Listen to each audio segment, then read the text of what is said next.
বিদায়ী খুতবায় আপনাদের এখানে বলতে চাই, আমি মনে করি খতিব হিসাবে আপনারা আমার যা দিয়েছেন এটার পরে পাওয়ার মতো আর আমার তেমন কিছু বাকি নেই। মহব্বতের জায়গা থেকে সর্বোচ্চ আপনারা আমার দিয়েছেন, আলহামদুলিল্লাহ। এই মহব্বতই আমাদের 11 বছরের সুসম্পর্কের সবচেয়ে বড় হাতিয়ার ছিল এই মহব্বত। আমাদের মসজিদের সম্মানিত খতিব আল্লামা সাদিকুর রহমান আল আজহারী সাহেব প্রায় দীর্ঘ 11 বছরেরও বেশি সময় যাবৎ আমাদের মসজিদের নিয়োজিত আছেন। বাংলাদেশে ওনার ক্যারিয়ারের শুরু আমাদের এই মসজিদ থেকেই। এই মসজিদের শুরু থেকে আজকে যে বিশাল কমপ্লেক্স, এর পেছনে ওনার অবদান অনস্বীকার্য। আল্লাহ তাআলা ওনাকে ওনার যোগ্যতা অনুযায়ী সম্মান প্রদান করেছেন, আলহামদুলিল্লাহ। উনি আজ বাইতুল ওয়াদুদ জামে মসজিদের গণ্ডি পেরিয়ে বাংলা ভাষাভাষী বিশ্বজুড়ে সকলের কাছে সমানভাবে সমাদৃত। আমাদের মসজিদে খতিব থাকাকালীন সময়ে ওনার বিভিন্ন প্রস্তাব আসা সত্ত্বেও উনি আমাদের মায়া এবং ভালোবাসায় আমাদের সঙ্গেই রয়ে গিয়েছেন। দেশের এই পরিবর্তিত পরিস্থিতিতে গত মাস থেকে মগবাজারের একটি মসজিদ থেকে ওনার কাছে একটি প্রস্তাব খুব জোরে সোরে আসা শুরু করে। প্রাথমিক অবস্থায় উনি প্রস্তাবটা প্রত্যাখ্যান করলেও সামগ্রিক অবস্থা বিবেচনায় উনি আমাদের কাছে ছুটির আবেদন করেন। এ নিয়ে আমরা ব্যক্তিগত পর্যায়ে বহুবার আলোচনা করেছি। সর্বশেষ হুজুরের আবেদনের পরিপ্রেক্ষিতে গত 10 ফেব্রুয়ারি মসজিদের কার্যকরী পরিষদের একটি জরুরি সভায় সামগ্রিক পরিস্থিতি, হুজুরের উজ্জ্বল ভবিষ্যৎ এবং আমাদের সীমাবদ্ধতার কথা বিবেচনা করে উপস্থিত সকলের সর্বসম্মতিক্রমে আমাদের অনেক কষ্ট থাকা সত্ত্বেও আমরা হুজুরকে বিদায় জানাতে সর্বসম্মত হয়েছি। হুজুর, আমরা আপনাকে আল্লাহর জন্য ভালোবাসি।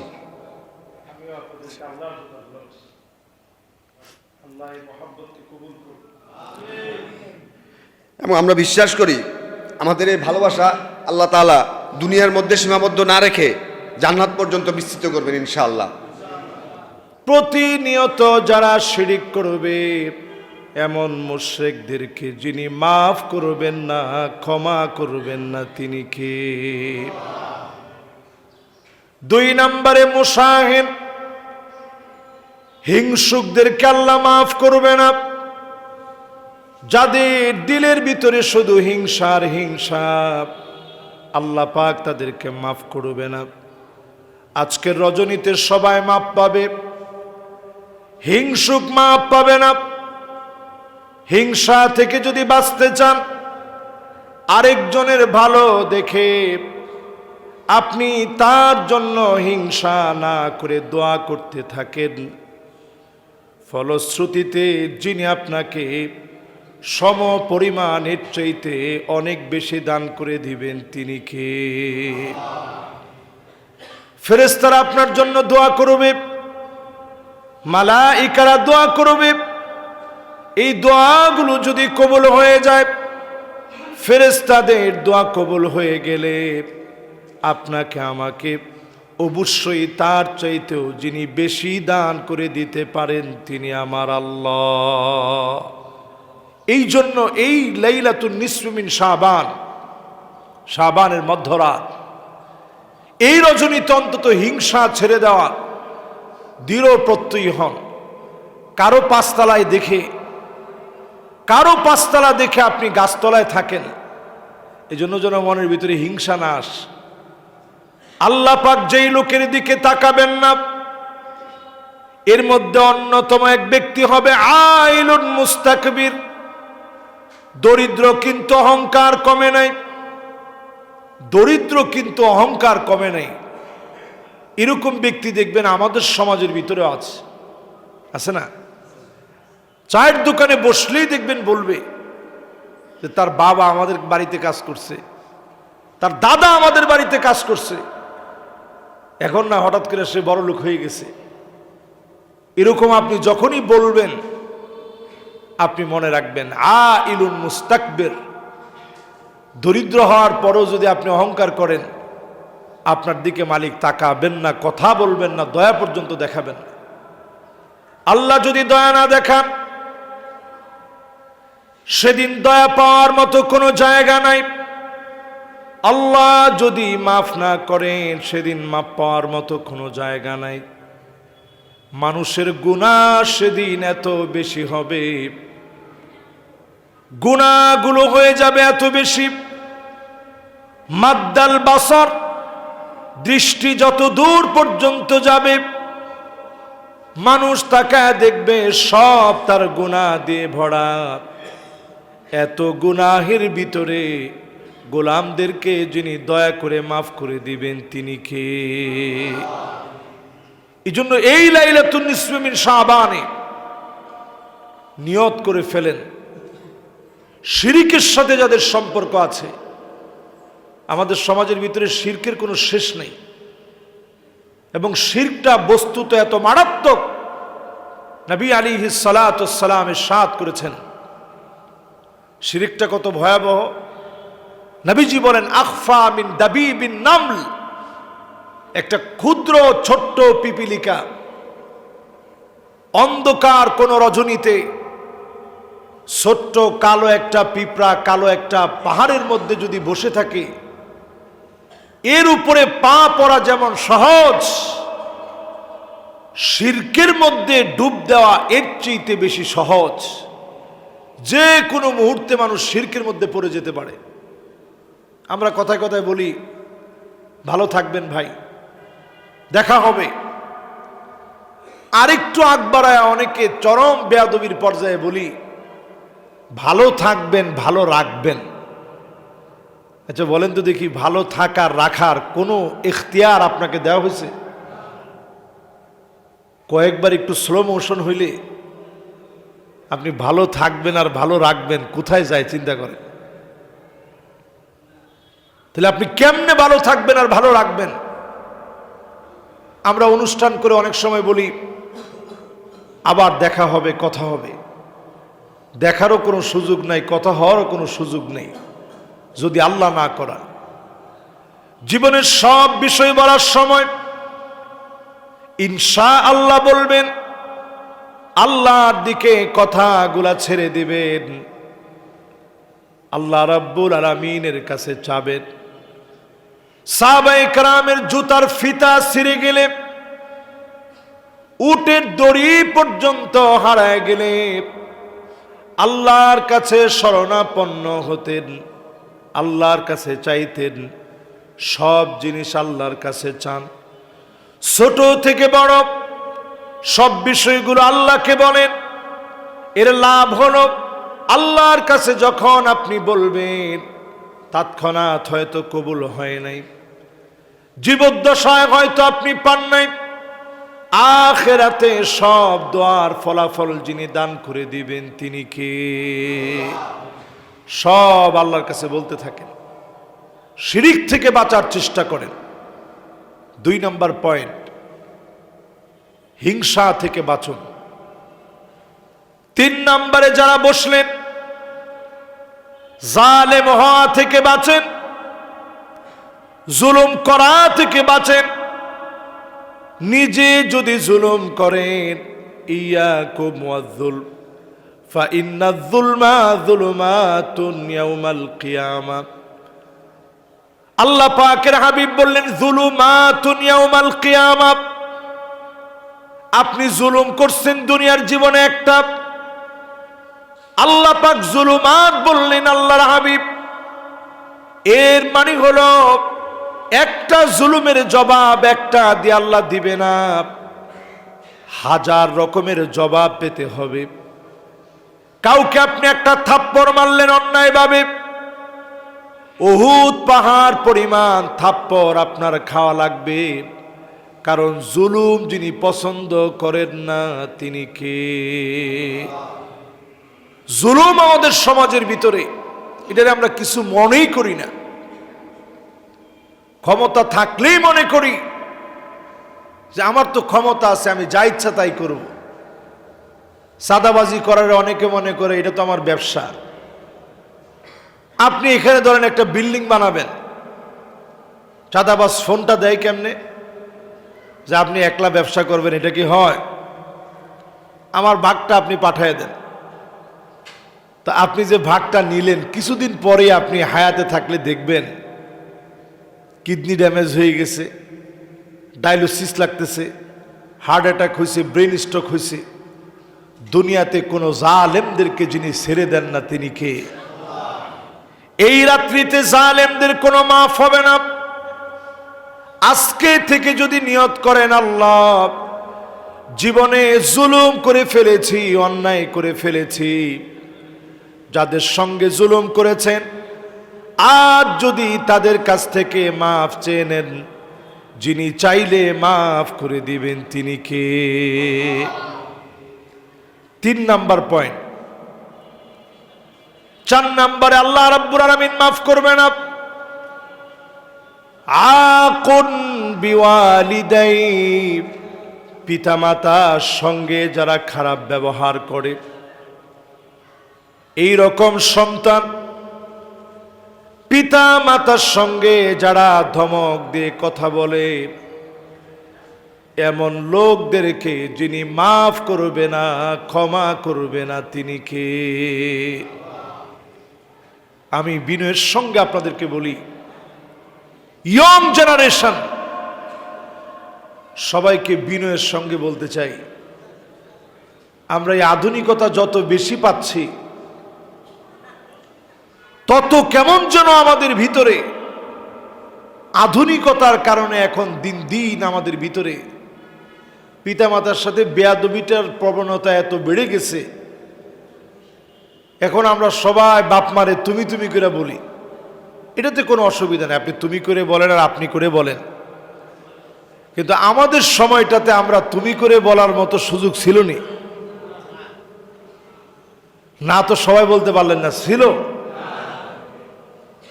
আরে তুমি তো বহু দূর কা বাত হ্যায়। বাপ মা যেই বিছানায় বসছে, সন্তান ওই বিছানায় বসতে চাইতো না যে আমার আব্বা আম্মাই বিছানায় বসছে।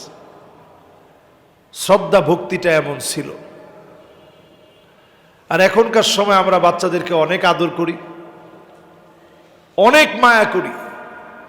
আমাদের বাপ মা যা করছে তার চাইতে কম করি না, বরং বেশি করার চেষ্টা করি। কিন্তু করার পরও দেখা যায় এই মোবাইল নামক ভাইরাসের কারণে লাতমাতহু লাতমাতান, নবীজি বলছেন একটা ভাইরাস আসবে পৃথিবীতে। নবীজি সরাসরি বলছেন এটার নাম ফিতনা, যেটা প্রত্যেকটা ঘরকে চটকানা দিবে। চটকানা বুঝেন তো? ও চটকানা বুঝেন না আপনারা? হ্যাঁ, চটকানা মানে থাপ্পড় দেওয়া। নবীজির শব্দ চয়নে নবীজি থাপ্পড় দেওয়ার কথা কইছে। লাতমা মানে থাপ্পড় দেওয়া। নবীজি বলছেন লাতমাতহু লাতমাতান। আরবিতে যখন লাতমাতানটা আসছে, এটাকে আরবিতে বলে মাফউলে মুতলাক। এমন ভাবে থাপড়াবে একটা ঘরও বাদ নাই, সব ঘরের মধ্যে গিয়ে থাপ্পড় লাগবে। আচ্ছা, এখন আপনারাই বলেন তো দেখি, এই থাপ্পড় কি আমাদের ঘরের মধ্যে লাগছে কিনা? প্রত্যেকটা ঘরে, ঢাকা শহরে এই থাপ্পড় এমন ভাবে লাগছে। এক একটা ঘরে মোবাইল আছে কয়টা করে? একজনে কইছে 5টা 10টা, এত বেশিও আছে। একজনের সাথে মোবাইল থাকে কয়টা, একটু হিসাব করেন। এই যে আমার সাথে ধরেন একটা থাকে, আরেকটা গাড়িতে থাকে, তাহলে কয়টা হইলো? আমার কাছে তো 2টায় প্রতিনিয়ত থাপড়াইতেছে। এরপরে ঘরের কি খবর? তো সাহাবায়ে কেরাম তো এই জিনিস আগে কোনোদিন শুনে নাই। বলছে নবী, এই দুহাইমা ফিতনাটা থাপড়াবে, এরপরে কি হবে? নবীজি বলছে এরপরেই দাজ্জাল আসবে। বিয়াউমিন হাদা আও গাদিন, ওই দিন দাজ্জাল আসবে অথবা পরের দিন আসবে। তো দিনটা নবীজি যখন বলে, এটা দিনটা কতক্ষণ? এমন হইতে পারে 1000 বছর পরে, এমন হইতে পারে 500 বছর পরে, এমন হইতে পারে 100 বছর পরে। নবীজি আমাদেরকে বুঝাই দিলেন খুবই অল্প সময়ের ভিতরে দাজ্জাল আসবে। এখন আপনি এই যে এআই প্রযুক্তি, অ্যালগরিদম সহ যা আছে, সমস্ত প্রযুক্তিগুলো আপনি বিচার করে দেখেন, আপনার প্রাইভেসি বলতে কিছু নাই। আমি নিজের চোখে দেখেছি। ওই দিন একটু বুকের মধ্যে ব্যথা হচ্ছে, আমি বলতেছি এমনি মোবাইলের সামনে, এমনি যে বুকটা ব্যথা হচ্ছে, কি খাওয়া যেতে পারে? এমনি কথা বলতেছি, মোবাইল চালাচ্ছি, বলতেছি, একটু পরে দেখি যত অ্যাড আছে সব অ্যাড আসতেছে যে বুক ব্যথা হইলে এটা খান, বুক ব্যথা হইলে ওইটা খান। আমি তো অবাক হয়ে গেলাম, কিরে এতদিন তো একটা বারের জন্যেও বুক ব্যথা হইলে কি খাইতে হবে এটা তো আসে নাই, এখন আসতেছে কেন? তার মানে চিন্তা করেন, সমস্ত বিষয়গুলো সব নিয়ন্ত্রিত হচ্ছে। যত দামি মোবাইল, নিয়ন্ত্রণটা তত বেশি না কম? তত স্ট্রংভাবে নিয়ন্ত্রণ হচ্ছে। প্রাইভেসি বলতে এখন কিছু নাই। ঠিক যেই সময়ে প্রাইভেসি বলতে কিছু নাই, সমস্ত জায়গায় যখন আমাদের কথাগুলো চলে যাচ্ছে, ঠিক সেই সময় আমরা মনে করি মা বাপ বুঝবে কি, মা বাপরে আমরা মূল্যায়ন করতে শিখি না। আজকের রজনীতে আল্লাহর কাছে সবাই মাপ পাবে। মা বাপের অবাধ্যাচারণ করে এমন সন্তান আজকে মাপ পাবে না। এই জন্য আজকে অন্তত বাসায় গিয়ে মা বাপের কাছে মাফ চাবেন। এটার ভিতরে কোনো লজ্জা নাই, পরম তৃপ্তি আর সুখ আছে। আপনি বইলা দেখেন যে আম্মা মাফ করে দিন, আব্বা মাফ করে দিন, দেখবেন মা বাপ আপনার মাথায় হাত দিয়ে বলবে, বাজান তুই কি কোনো সময় আমার সাথে ভুল করতে পারিস? তোর সাথে কি আমার জিন্দেগিতে কোনোদিন রাগ থাকতে পারে? মা বাপ তো এমন। আমি যখন আম্মারে বলে আম্মা দোয়া করেন, আব্বা পাশ থেকে এমনি বলে যাও বাজান দোয়া করতেছি, আমি কিন্তু এখন আব্বারে বলি নাই যে আব্বা আপনি দোয়াটা করেন। আমি সাথে সাথে চিন্তা করি যে মা বাপ কিরকম। এরপরে আমি সাথী আব্বারে বলে আব্বা আপনিও দোয়া করেন, না বাজান যাও, আমি তো দোয়া করবো আগেই কইছি। এই হচ্ছে মা বাপ। সেই মা বাপকে যদি আপনি কষ্ট দেন, আপনি জেনে রাখবেন অনেক বড় ডিগ্রি আপনার হতে পারে, অনেক মেধাবী আপনি ছোটকাল থেকে, জীবনের কোনো না কোনো জায়গায় আপনি ধরা খেয়ে যাবেন, কারণ আপনার মা বাপ আপনার উপরে কষ্ট পেয়েছে। কষ্ট যদি নাও পায়, মৌখিকভাবে মা বাপ কখনো বদদুয়া দিতে হয় না। আপনি কোনো একটা কিছু বলছেন, মনের ভিতরে একটু হালকা বাড়ি লাগছে যে আমার ছেলে আমার এটা বলতে পারলো, দিনরাত পরিশ্রম করি এই সন্তানদের জন্য, মনের ভিতরে শুধু এতটুকু দাগ কাটছে। আপনি লিখে রাখেন, মা বাপ বেজার না হইলেও যিনি বেজার হয়ে গেছেন তিনি কে? এই জন্য খবরদার মা বাপরে কষ্ট দিন। লাইলাতুন নিসফি মিন শাবান, আল্লাহর কাছে মাফ নাই ওই বান্দার যে মা বাপের সাথে বেয়াদবি করে। রমজান মাসেও তার মাফ নাই, কদরের রাত্রিতেও তার মাফ নাই। মা বাপ যদি মাফ না করে, তাহলে চিন্তা করেন এই জায়গাটা কত দামি। বুঝবেন সেদিন যেদিন হারায় যাবে, বুঝবেন সেদিন যেদিন হারায় যাবে। যতদিন মা বাপ আছে সম্মান সূচক ব্যবহার করবেন। প্রিয় ভাইয়েরা আমার, এরপর 4 নম্বরে মুদমিনুল খামর, বিভিন্ন নেশাজাত দ্রব্যাদির সঙ্গে যাদের সম্পর্ক আছে। দিন দিন আমার দেশে নেশাজাত দ্রব্যাদি বেড়ে যাচ্ছে। এই নেশার সঙ্গে যাদের সম্পর্ক আছে, এগুলো একটা একটা করে সব বাদ দিয়ে দেন। যদি একদিনে না পারেন, একটু কমায় আনেন। 1 সপ্তাহে অনেকটা কমান, 2 সপ্তাহে একেবারে কমের দিকে চলে যান, 3 সপ্তাহের দিকে দেখবেন আপনার তেমন আর মনই চাচ্ছে না। আপনি সিগারেট বলেন, আপনি যদি নিয়ত করে ফেলেন যে আমি এটা খাবো না, ছেড়ে দিব, ডিটারমাইন্ড হন, দেখবেন ইনশাল্লাহ আল্লাহ তাআলা সহজ করে দিবে। এরপরে আপনার কাছে 3 সপ্তাহ পরে মনে হবে যে আমি এটা খাইতাম নাকি। এইভাবে করে যদি একটা একটা করে আপনি ছেড়ে দেন, এই রজনীতে নিয়ত করেন যে আল্লাহ আমি আর এগুলা খাবো না, সাইপাস যা খেতাম সব বাদ। যদি নিয়ত করেন, দেখবেন আল্লাহ কেমন আদর করে আপনারা মাফ করে। 5 নম্বরে আল্লাহ তাআলা এই রজনীতে মাফ করবে না ওই গোলামকে, যেই মানুষটা দুনিয়ার জীবনে আল্লাহ রাব্বুল আলামিনের গোলাম হয়ে জমিনের ভিতরে আল্লাহ রাব্বুল আলামিনের খেয়ে পড়ে দুনিয়ার জীবনে শিরিক করছে, হিংসা করছে, জুলুম করছে, পিতামাতার অবাধ্যাচরণ করছে। আর এরপরে 5 নম্বরে বললাম মুদমিনুল খামর, মদের সাথে যারা সম্পর্ক রেখেছে, এই 5 শ্রেণীর মানুষকে আল্লাহ রাব্বুল আলামিন এই রজনীতে মাফ করবে না, অন্য সব লোকদেরকে আল্লাহ রাব্বুল আলামিন মাফ করে দিবে। সুবহানাল্লাহ। আল্লাহ রাব্বুল আলামিন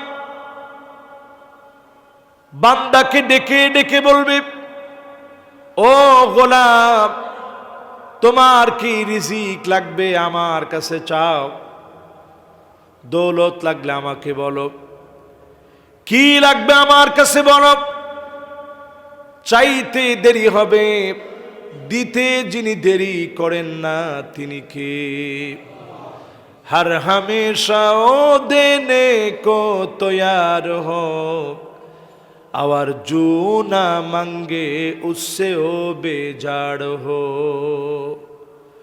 দুনিয়ার সব মালিকেরা একবার, দুইবার, তিনবার দিবে, চতুর্থবার গলা ধাক্কা দিয়ে বের করে দিবে। আর আমার আল্লাহ একবার, দুইবার না, হাজার লক্ষ বার না, কোটি বারও যদি চান, যিনি আপনাকে ভুলে যাবেন না, আপনাকে ফিরায়া দিবেন না, তিনি কে? বুঝবেন কেমনে যে এই রাত্রে আপনি মাফ পেয়েছেন কিনা? বুঝার জন্য ছোট্ট একটা বিষয় কল্পনা করলে আপনি পেয়ে যাবেন। সারা রাত নামাজ পড়লেন, জায় নামাজ নিয়ে এই মসজিদ থেকে ওই মসজিদে গেলেন, পকেটের ভিতরে টাকা নিয়ে বের হলেন, বাইরে দাঁড়ানো গরিবদেরকে দান করলেন, এরপরে বিভিন্ন কবর জিয়ারত করতে গেলেন। সব কিছু করার পরে পরের দিন ফজরের নামাজ আর পড়েন নেই। এই রকম লোকদেরকে যিনি মাফ করেন নাই তিনি কে? কিন্তু আপনি যদি নিয়ত করেন না আজকে নামাজ ধরেছি, আল্লাহ নামাজ আর ছাড়ব না, এই যে ধরছি, ধরার মতো ধরছি, নামাজ আর ছাড়ব না আল্লাহ, যদি নিয়ত করার পরে হায়াতের সময় ফুরায় যায়, জীবন সূর্যটা নিভে যায়, ইন্না হায়াতাকা ক্বাদ তাজুলু কামিসলিশ শামস, ডলতে ডলতে যেভাবে ডুবে যায় জীবন, সূর্য যদি ডুবেও যায়, হতে পারে নিয়ত করছেন ভালো হয়ে যাবেন, কাতাবাল্লাহু লাহু হাসানাতান কামিলা, যিনি আপনার জীবনের গুনাহগুলা মাফ করে কবুল করে নেবেন তিনি কে? তবে আলহামদুলিল্লাহ আমার কাছে খুব ভালো লাগতেছে, ভ্যালেন্টাইন্স ডেটা পড়ছে এমন সময়ে পুরা মাঠে মারা খাইছে, একেবারে মাঠে গোল হইলে যেরকম এরকম একটা গোল হয়েছে এবারে ভ্যালেন্টাইন্স ডে। মানুষ অন্তত চিন্তা করতেছে সারা বছরে কিছু না করলেও আজকে তো অন্তত আল্লাহরে দেখাইতেই হবে যে আল্লাহ আমি ভালো হয়েছি, ঠিক কিনা কন? এই জন্য অন্তত সবাই নিয়ত করে ফেলছে। আমি আলহামদুলিল্লাহ আজকে সুন্দর একটা মেসেজ আমি দেখেছি, এই যে আমার হাতে মেসেজটা আছে, আপনারা দেখবেন বাহিরেও আপনাদেরকে অনেকে দিয়ে যাবে, আমাকেও দিয়ে গেছে, যে আই এম মুসলিম, আমি একজন মুসলমান হিসাবে ভ্যালেন্টাইন্স ডে কে কোনোভাবে আমি সমর্থন করতে পারি না। এটার প্রচারটা আরো আগ থেকে যদি হইতো, এটা মনে হয় আমাদের জন্য আরো বেশি কল্যাণকর হতো। খুবই চমৎকার যে এই নির্লজ্জতা এবং বেহায়াপনাকে কোনোভাবে যে মুসলমান সমর্থন করতে পারে না, ভ্যালেন্টাইন নামক একজন ধর্মযাজকের চরিত্রহীন লম্পটের কোনো বিষয়কে মুসলমান তার ঐতিহ্য বানাতে পারে না। মুসলমানের জীবনের সমস্ত মুহূর্তগুলোই ভালোবাসা দিয়ে ভরা। আপনি নবীজির জীবনের দিকে তাকায় দেখেন, ফজরের পরে নবীজির হালকা একটু খাওয়ার অভ্যাস ছিল, নাস্তা করতেন তিনি, এবং নবীজি বলতেছেন সালাসুন লা তুরাদ, 3 জিনিস কখনো তোমরা ফিরায় দিও না। এর মধ্যে একটা হচ্ছে আল ফুতুর, সকালবেলায় যদি কেউ নাস্তা অফার করে যে ভাই ফজরের নামাজ পড়ে আসছেন, টাটকা টাটকা কয়েকটা খেজুর খান, তাহলে এটা ফেলে দিও না, খায়ও। এরপরে নবীজি বললেন আর দেহেন, কাবায় যে আতরটা লাগানো হয় এটার নাম দেহনুল উদ। নবীজি বলছেন এইরকম আতর যদি কেউ অফার করে তাহলে এটা তুমি ফেলে দিও না। এজন্য আমি যেই হাদিয়াতে সবচেয়ে বেশি খুশি হই ওটার নাম হচ্ছে আতর। এর মধ্যে সবচেয়ে বেশি যে আতরে খুশি হই ওটার নাম দেহনিল উদ। এটা আমার কাছে খুব ভালো লাগে। কাবায় এই আতরটা সার্বক্ষণিক দেওয়া হয়, হাজরে আসওয়াদে মাখা হয়। তো নবীজি বলতেছে এই আতরটা যদি কেউ অফার করে, এই সুগন্ধি, তাহলে এটা তুমি ফেলে দিও না।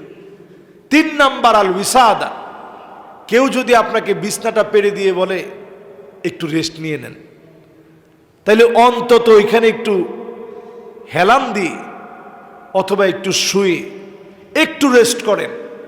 এই ভদ্রতাকে সম্মান দেখানো আল্লাহ নবী কত বড় করে দেখছেন। সেই নবীজি আমার ফজরের পরে যখন আসতেন, সামান্য একটু খাবার গ্রহণ করতে চাইতেন, প্রায় সময় বলতেন স্ত্রীরা ঘরে কি কিছু আছে? উত্তর আসতো নবী কিছুই নাই। নবীজি বলতেন যাও আমি রোজা রেখে ফেললাম, সাহারি করে নাই, এক ডুক পানি খেতে পারে নাই। নবীজি বলতেন যাও রোজা রেখে ফেললাম। স্ত্রীরা একবারের জন্য বলে নাই নবী কেমন করে আপনি বললেন, ঘরে কি কিছু আছে, কি আনছেন আপনি? একদিন আম্মা জানরা এই কথাটা নবীজিরে বলেন। তাহলে চিন্তা করেন ভালোবাসা কারে কয়। ঘরের ভিতরে এসে নিজে সালাম দিতেন, নিজের জুতাটা নিজে পরিষ্কার করতেন, জামা কাপড়গুলা নিজে ধৌত করতেন।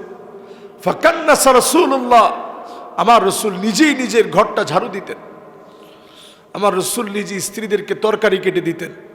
এর নাম যদি মহব্বত না হয়, মহব্বত কোন জিনিসের নাম? নবীজি নিজে আগে সালাম দিতেন, স্ত্রীদের চোখে পানি দেখলে নিজ হাতে চোখের পানিটা মুছে দিতেন। আপনি জীবনে কয়দিন স্ত্রীর চোখের পানি মুছে দিচ্ছেন? আপনি ভ্যালেন্টাইন্স ডে পালন করেন। অধিকাংশ যুবক যুবতী ভ্যালেন্টাইন্স ডে যারা পালন করে এরা অবিবাহিত, এবং এই সম্পর্ক সম্পূর্ণরূপে ইসলামে হারাম হারাম হারাম। জেনার পথকে উন্মোচন করে। এই পথে যারা যায়, জেনার পথ সহজ হয়ে যায়, শয়তান আপনার নিকটতম বন্ধু হয়ে যায়। এই জন্য আমার যুবকদেরকে বলবো, আল্লাহর হস্তে ওই দিকে আর যায় না। পৃথিবীর সময় দিন দিন ফুরায় আসছে, মুসলমানদের নেতৃত্বের সময় আসতেছে। যুবকদেরকে ব্যতিক্রম যদি না হয়, কেমন করে বিজয় বিপ্লব আমাদের আসবে? এই বিজয় বিপ্লবের জন্য আমাদের ব্যতিক্রম হওয়া লাগবে। সুতরাং আমাদের ভালোবাসা জীবনের পড়তে পড়তে, স্ত্রীদের সঙ্গে ভালোবাসা জীবনের পড়তে পড়তে, স্ত্রীরা যখন অসুস্থ থাকতেন নবীজি তাকায় দেখতেন কোন জায়গায় আম্মাজান ঠোঁট লাগায় পান করতেছে, ওই জায়গায় ঠোঁট লাগায় আমার নবীজি পান করতেন। সুবহানাল্লাহ, কি ভালোবাসা ছিল। নবীজি রাত্রে ঘুরতে বের হতেন, উটনি একদিন বের হয়েছে, নবীজি 2টা উট ছিল, একটার নাম কসওয়ার, একটার নাম আদবা। এক উট অনেক পিছে পড়ে গেছে, যেটা সাউদা রাদিয়াল্লাহু তাআলা আনহা যে উটের মধ্যে চড়ছেন। তা আম্মাজান আয়েশা এই যে কান্না শুরু করছে, নবীজি আয়েশা নিজ হাতে কান্নাটা মুছে দিয়ে বলছে, কি কান্নার কারণ কি? কি উট দিছেন? এই উট তো আমার অনেক পিছে পড়ে গেছে, আমি তো গল্প করতে পারিনি, এই জন্য কাঁদতেছি। নবীজি বললেন ঠিক আছে, চোখের পানি মুছে দিলাম, যত লাগে এখন তুমি আমার সাথে গল্প করো। সুবহানাল্লাহ। এই চরিত্রগুলো আপনি একটু বিচার করে দেখেন। তরকারি কেটে দিতেন, রহমাতুল্লিল আলামিন। সুখের দিনের সঙ্গী, দুঃখের দিনের সঙ্গী, এমন অনেক দিন গেছে আম্মা জানদের এক পেয়ালা দুধ পর্যন্ত পায় নাই, পান করবে এতটুকু দুধ পর্যন্ত পায়নি। যখন এক পেয়ালা দুধ আসছে, নবীজি বলছে আগে আহলে সুফার অধিবাসীদেরকে ডাকো। সব সাহাবীদেরকে ডাকা হইল যারা মসজিদে নববীতে থাকে। সবাই পান করছে। পান করার পরে ওই বরকতি দুধ সবাই খেয়ে, আম্মা জানরা খেয়েছে, এরপরও বরকত শেষ হয় না। সুবহানাল্লাহ। সম্মানিত হাজরিন, নবীর জীবনী থেকে যতগুলো কথা আজকে আপনাদেরকে বললাম, আল্লাহ রাব্বুল আলামিন এই কথাগুলোর উপরে আমাকে আপনাদের সবাইকে আমল করার তৌফিক দান করুক, পরে না আমিন। অনেক দিন আপনাদের সাথে পথ চলা, সুদীর্ঘ 11টা বৎসর আপনাদের সাথে এই মসজিদে আমি ছিলাম, এখনও আপনাদের সামনেই আছি। সুদীর্ঘ 11টা বছরে আমি যদি আমার কোনো বক্তব্যে, আমার কোনো কথায় এক্সট্রিম লেভেলে কথা বলতে গিয়ে আমার অযোগ্যতার কারণে, আমার ইলমের ঘাটতির কারণে, আমলের ঘাটতির কারণে, কোনো নুকসানিয়াতের কারণে যদি আমি কথা বলতে গিয়ে আপনাদেরকে কষ্ট দিয়ে থাকি, মেহেরবানি করে আপনারা আমারে মাফ করে দিবেন। নবীজি সাল্লাল্লাহু আলাইহি সাল্লাম উনি দুনিয়া থেকে চলে যাওয়ার আগে, বিদায় নেওয়ার আগে সাহাবায়ে কেরামদেরকে নিয়ে বসছেন এবং নবীজি বলতেছিলেন, তোমাদের কারো উপরে যদি সামান্য কোনো জুলুম করে থাকি, ফালইয়াকতাস মিন্নি ক্বাবলা আল কিসাস ইয়াউমাল কিয়ামাহ, আল্লাহর আদালতে বিচারের আগে তোমরা আমার বিচার করো। কারো উপরে যদি কোনো জুলুম করে থাকি, মান কানাত মিন কিবালি মাজলামা, সামান্য জুলুম যদি কারো উপরে করে থাকি তাহলে আমার বিচার করো, কিসাস নাও। আমিও আজকে আপনাদেরকে বলতে চাই, সুদীর্ঘ 11টা বৎসর জুমা পড়াতে গিয়ে কোনো কথায় অথবা কোনো আচরণে যদি আপনাদেরকে আমি কষ্ট দিয়ে থাকি, আমি আল্লাহর হস্তে আপনাদের কাছে মাফ চাই, আপনারা আমারে ক্ষমা করে দিন। ইনশাআল্লাহ আপনাদের এখানে আল্লাহ তাআলার মেহেরবানিতে ইনশাআল্লাহ আমার সময় সুযোগ অনুযায়ী যখন আমি সময় পাব, কোনো লাইলাতুল কদরে হয়তো আপনাদের সাথে মাঝে মাঝে যদি সুযোগ পাই, একটু মিলিত হলাম, বিভিন্ন সময় মাঝে মাঝে আপনাদেরকে দেখতে আসলাম, এইভাবে ইনশাআল্লাহ মাঝে মাঝেই আপনাদের সাথে মিলিত হতে চাই।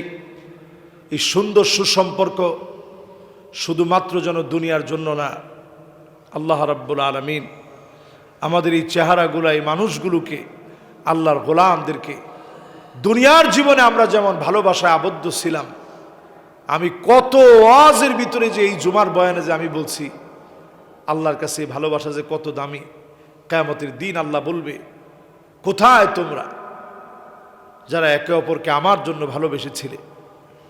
এই যে আপনাদের ভালোবাসা, মনের আবেগ, অনুভূতি, এটা শুধুমাত্র আল্লাহ রাব্বুল আলামিনের জন্যে।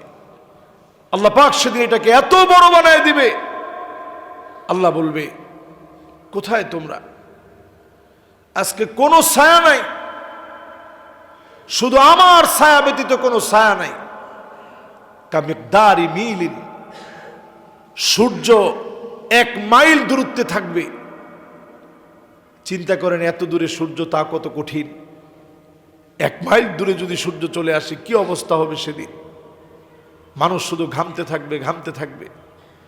সেই কঠিন সময় আল্লাহ বলবে, আল ইয়াউমা উযিল্লুহুম, আমি আল্লাহ রাব্বুল আলামিন আজকে ছায়া দিব আমার ওই গোলামদেরকে যারা একে অপরকে শুধু আমার জন্য ভালোবেসেছে। সুবহানাল্লাহ। চ্যানেলটি সাবস্ক্রাইব করে আমাদের সঙ্গেই থাকুন।